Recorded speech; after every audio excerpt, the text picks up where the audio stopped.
देखिए आज जो हम बताएंगे मूल अधिकार और नीति निर्देश तत्व में जो अंतर क्या है, आज इसी पर हमारा फोकस होगा। मूल अधिकार और नीति निर्देशक तत्व दोनों दो चीजें हैं, दोनों दो काम करती है, दोनों का दो मकसद है। पहला आता है आपका नीति निर्देशक तत्व और दूसरा आता है मूल अधिकार।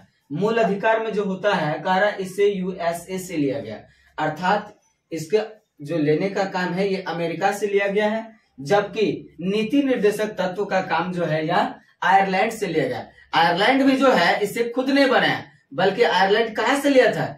स्पेन से लिया था। हमने पिछले वीडियो में आपको बता के रखा था कि नीति निर्देशक तत्व जो है आयरलैंड खुद नहीं बनाया, बल्कि कहां से लिया हुआ? स्पेन से लिया। स्पेन आयरलैंड को तो आयरलैंड से भारतीय संविधान में जोड़ा गया। तो ये हो गया। कैसे भाग 3 में रखा गया है, जबकि नीति निर्देशक तत्व को कहां रखा गया है? भाग 4 में रखा गया है।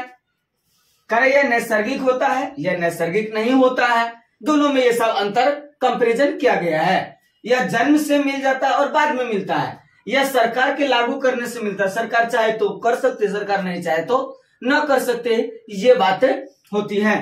करे यह सरकार के शक्तियों को घटा देता है, अर्थात ऋणात्मक पड़ता है, ऋण कर्ज को लाद देता है, जबकि यह सरकार की ताकत को बढ़ाता है, यह धनात्मक कर देता है। यह ऋणात्मक और यह धनात्मक, अर्थात इसमें कर्ज, इसमें कर्ज नहीं, इसमें लाभ बढ़ेगा, इसमें लाभ नहीं बढ़ेगा, अर्थात हानि में रहेगा।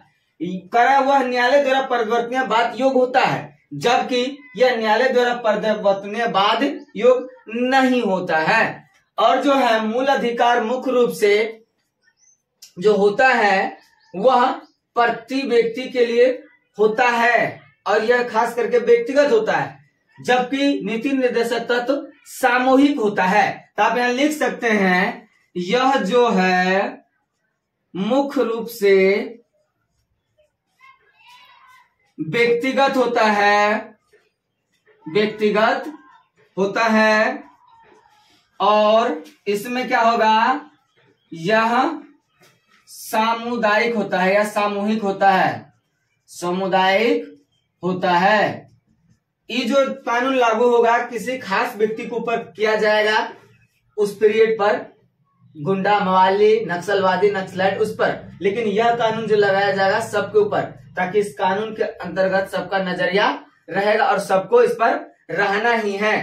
देखिए इसमें होता क्या है और नीति निर्देशक में कुछ अंतर बचा होता है। कारण इसके पीछे कानून का हद होता है, जो यानी कि कानून कार्य न्यायपालिका इसके तहत कार्य होगा। लेकिन कानूनी दाव पेच जो होता है, पेचक्कर लोग सब इतना दाव लगाते हैं, इतना पीड़ते हैं, बात इतना पीड़ते हैं, तो हो जाता कौन? राजनीति। एकदम हाथ धो के भीड़ जाते हैं, विनाश कर देना है, राजनीतिक सब बर्बाद करने का काम ये लोग करते हैं। यह निलंबित होता है और होता है क्या?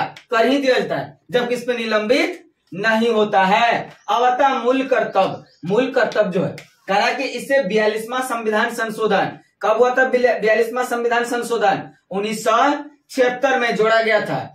इसे जोड़ने का काम मुख्य रूप से सरदार सिंह समिति के द्वारा लागू किया गया था। कब? 1976 में, क्योंकि 42वां संविधान संशोधन उसी में हुआ।